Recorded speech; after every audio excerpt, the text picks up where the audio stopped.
తమిళంలో ఇటీవల రిలీజ్ అయిన ఒక సినిమా గురించి ఇతర భాషా ప్రేక్షకులు సైతం ఎక్కువగా మాట్లాడుకుంటున్నారు. అంతగా వారిని ప్రభావితం చేసిన ఆ సినిమా పేరే టూరిస్ట్ ఫ్యామిలీ. 10 కోట్ల లోపు బడ్జెట్తో నిర్మితమైన ఈ సినిమా 100 కోట్లకు పైగా వసూలు రాబట్టడం ఒక రికార్డు. అభిషాన్ జీవింత్ దర్శకత్వం వహించిన ఈ సినిమా జియో హాట్స్టార్లో స్ట్రీమింగ్ అవుతోంది. ఇక కథ విషయానికి వస్తే ధర్మదాస్ అంటే శశికుమార్, వాసంతి, సిమ్రాన్ భార్యాభర్తలు.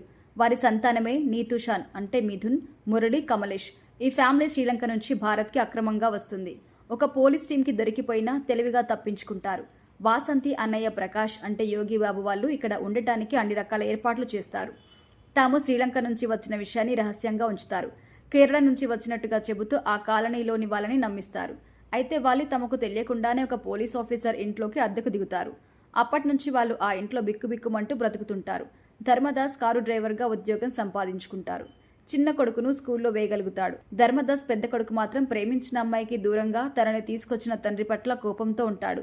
ఎవరితోనూ ఎక్కువగా పరిచయాలు పెంచుకోవద్దని ప్రకాష్ చెప్పిన మాటలని వాళ్ళెవరూ పట్టించుకోరు. ఇదిలా ఉంటే సిటీలో జరిగిన ఒక బాంబ్ బ్లాస్ట్ పోలీసులకి తలనొప్పిగా మారుతుంది. అక్రమంగా చొరబడిన శరణార్థులే అందుకు కారణమని వాళ్ళు భావిస్తారు. ఆ దిశగా వాళ్ళు సెర్చ్ చేయడం స్టార్ట్ చేశారు. సిటీలోకి ప్రవేశిస్తూ తనకి దొరికిపోయిన ధర్మదాస్ ఫ్యామిలీపై ఆ పోలీసులకి అనుమానం వస్తుంది. దాంతో ఆ విషయాన్ని పై అధికారికి చెబుతాడు. అప్పుడు ఏం జరుగుతుంది, తర్వాత ఏమవుతుంది అనేదే కథ. విశ్లేషణ విషయానికొస్తే టూరిస్ట్ ఫ్యామిలీ ఒక సాదాసీదా టైటిల్, క్రేజీ కాంబినేషన్ కూడా కాదు. పెద్ద పేరున్న డైరెక్టర్ నుంచి వచ్చిన కంటెంట్ కూడా కాదు. అయినా ఈ సినిమాని సెలబ్రిటీ సైతం ప్రశంసలతో ముంచెత్తుతున్నారు.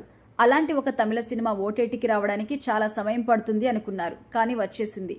తోటి వారితో మాట్లాడితే మనం గొప్పతనం తగ్గిపోతుంది. ముందుగా అవతలి వారు పలకరిస్తేనే మనం పలకరించాలి. ఇంటికి వచ్చిన వారితో ప్రేమగా మాట్లాడకుండా ఎక్కడ ఉన్న వారితో ఫోన్లో బిజీగా ఉండే ఇరుకైన మనసుల మధ్య బతుకుతున్న రోజులివి. పక్కింటివాడు ఎలా పోతే మనకేంటి అనుకునే మనుషులలో మార్పు తెచ్చే కథ ఇది.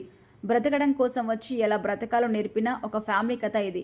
వినడానికి ఇది చాలా సింపుల్ లైన్, కానీ దానిని తెరపైకి తీసుకొచ్చిన విధానం ప్రతి ఒక్కరికి ఎమోషనల్గా కనెక్ట్ అవుతుంది.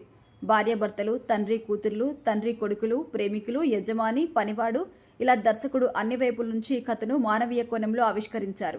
ప్రతి పాత్ర మనల్ని ప్రశ్నిస్తున్నట్టుగా ఉంటుంది, ఆలోచింపజేస్తూ ఉంటుంది. ఎలా నడుచుకోవాలో, ఎలా గెలుచుకోవాలో చెబుతుంది. పనితీరు విషయానికొస్తే ఈ కథ తెరపై కాకుండా మన కాలనీలో మన కళ్ళ ముందు జరుగుతున్నట్టుగా అనిపిస్తుంది. ఇది మన కథ, మన చుట్టూ ఉండే మనుషుల కథగా కనిపిస్తుంది. అందువల్లనే ఏమాత్రం ఆలస్యం చేయకుండా వెంటనే కనెక్ట్ అవుతుంది. అనూహ్యమైన మలుపులు, భయంకరమైన బ్యాంగులు లేకుండా సహజంగా సాగిపోతుంది.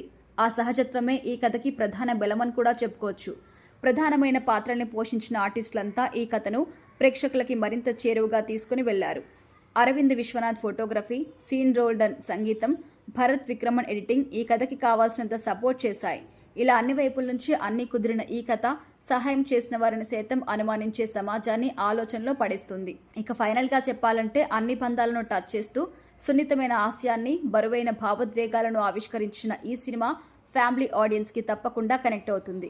జీవితం అంటే గొప్పగా బతకడం కాదు, నలుగురితో కలిసి బ్రతకడం, నవ్వుతూ బతకడం అనే పాఠం నేర్పుతుంది. మంచితనం మనలో ఉండాలి, మంచి మనుషులు మనతో ఉండాలి అనే సందేశాన్ని అందించిన సినిమా ఇది. ఫైనల్గా ఈ సినిమా చాలా బాగుంది.